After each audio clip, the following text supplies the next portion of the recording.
Mayong udto ka na itong tanan mga igsoon. Suni ini nga kaudtohon. Mapasalamaton kayo dako nga di nakahuman gid mi sa amo ang mission trip in Mindanao, no. Uban sa among mga kaubanan nga sila si Brother Bob Ladermel gikan pa gid sa Oklahoma. Ug maingon man si Brother Todd Richardson gikan sa Missouri.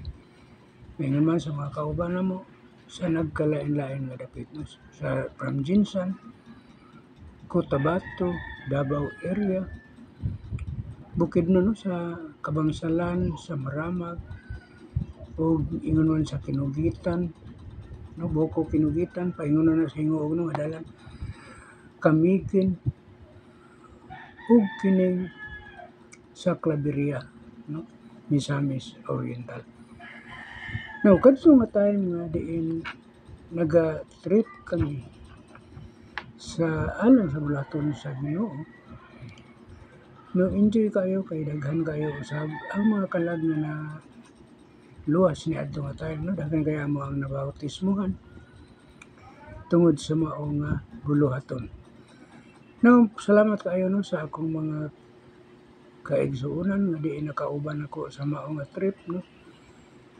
Kay usaman kami ka-team, no, sila Brother Rick Balyar, Mario Ligante, sila si Alin Bon Pulawan, Brother Rokino Kasaligan, Brother Dimitrio Pagkay, o kining inyong higala. So, mapasalamatan kayo dako. Kay nahuman gid na mao gani nga dugay kita, no, nakahimo og live video tungod sa maong buluhaton. Now, niini nga takna sa kaudtohon, ako na lang po sab nga i-insert, no, kining ato ang pagatunan karon na mubo, no. Gihatagan ko ng mubo nga kining pagtulunan niini nga kaudtohon. Sanglit kay murag medyo kuan pa baya ang ato ang lawas, no, murag doon na pa'y bikil tumigan sa maong kahago, no.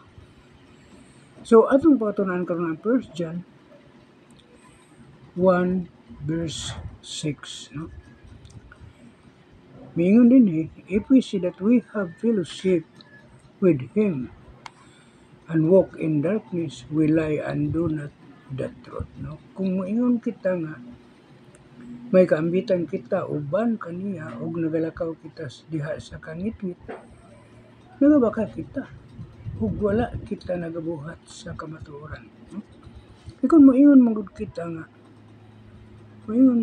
nagalakaw kita diha sa nagaambit kita uban kaniya, no, ingon siya nga may kaambitan kita uban kaniya unya nagalakaw pa din kita sa kangitngit.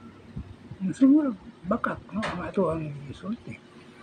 Kung naa ganito kaambitan uban kaniya ni Jesus Christ, lagi ka nagalakaw sa kahayag. Wala gid ka sa kangitngit. Kay ang kangitngit mga igsoon sumala sa atong nahibaluan na nga ang mao nga mga binuhatan iya sa mga yawan-on nga kasuguan, iya sa mga yawan-on nga kagustuhan. Busa man gani nga kun anaa kita nagalakaw sa kangitngit, wala kita kaambitan uban kaniya, no? Wala kita kaambitan uban kaniya, wala kita diha sa kahayag ug nianang bahina nagbaka kita, bakakon kita, no. So, yun ana ang hitabo. Pusa kun ikaw nagalakaw sa kahayag, pamatud giunsa nimo paglakaw sa kahayag. Kay kun ana ka sa kahayag naglakaw, wala kay pagkapangdol, wala kay kasaypanan kun tungod kay nakita nimo ang tanan. Nakita nimo sa klaro o sa tin-aw ang imong ginalaktan nga diin dili ka mapangdol. So sa 7, but if we walk in the light as He is in the light, we have fellowship one with another, and in blood of Jesus Christ, His Son, cleanse us from all sin. No?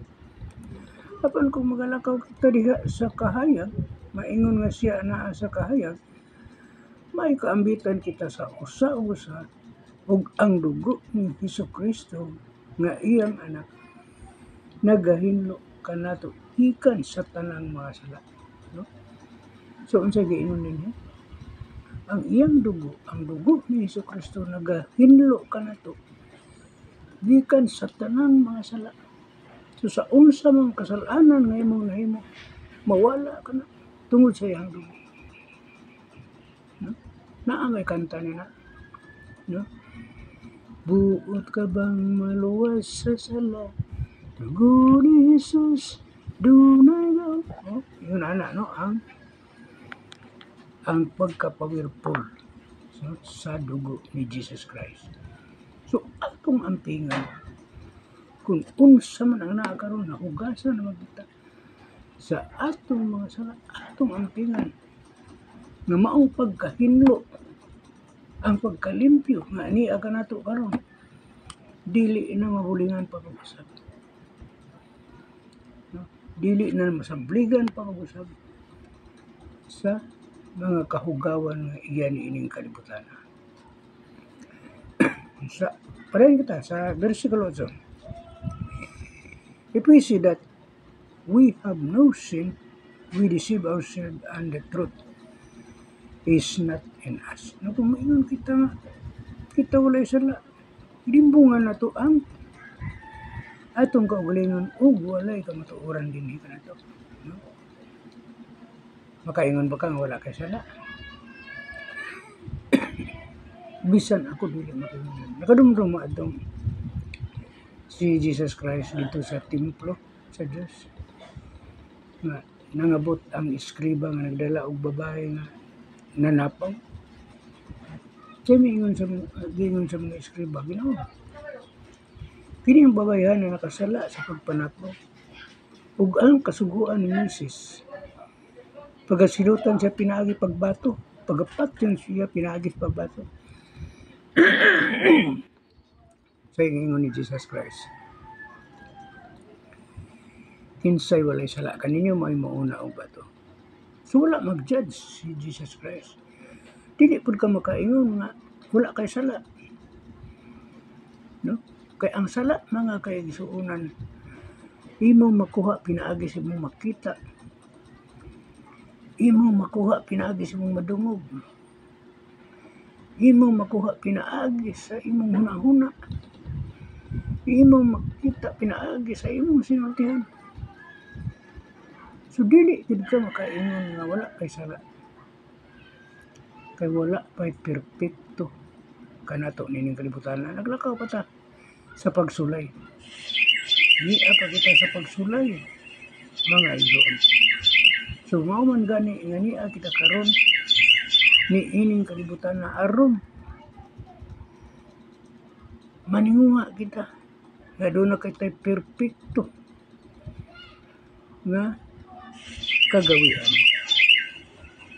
Perpekto nga salabutan, perpekto nga kagawian, perpekto nga batasan, kanang batasan nga madawat sa espirituhanon nga espirituhanon na paghukom. Nga pagabot sa panahon, no? So mao nga kanang na ang tanan mga igsoon akong gikahatag kanin sa pagtuon niini, no? Aron kitang tanan base na lang adunay perfection nga makuha kanato pinaagi niini ato ang Bible study karon. No? Nga ako nga naay mga kausaban, no? Ang atong makuha, no? Ngayon din sa verse 9, if we confess our sin, He is faithful and just to forgive us our sin and to cleanse us from all unrighteousness. No? Kung igasugid na to ang atong mga sala, matinumanon og matarong siya aron pasayloon kita niya sa atong mga sala ug pagahinluan kita niya gikan sa tanang kadautan. No? So hindi yun rin. Kung atong igasugid ang atong mga sala, so nagkinahanglan kini og kini pagsugid. Kay kung dili ka masugid nga ikaw nakasala, sama ra nga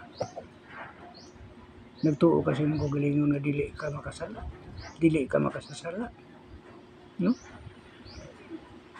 So kun dunay pagsugid, confession, i-confess nimo ang imong nabuhat nga masala, mga sala, ug ikaw magpasayloon. Bisan pag sa tawahanon nga bahin mga igsuon kung ikaw mo angkon nga akong pasayloa ka nakasala ako bato kanimo, imposible nga dili siya maghatag og pasaylo diha kanimo. No? Pinaagi sa confession, pagsugid mga igsuon. Makabaton ka og kahinluan sa imong kaisipan nga diin mawagtang mawala ang mga sala nga imong nabuhat tungod ni ana. So mapasalamat kay kog dako mga igsoon, no? Na nakahatag kita og gamayng panahon sa pagkakaroon, no? So maningkamot ko sa sunod nga mudako-dako ang ato ang oras. Daghan kayong salamat ug maayong udto kanatong tanan.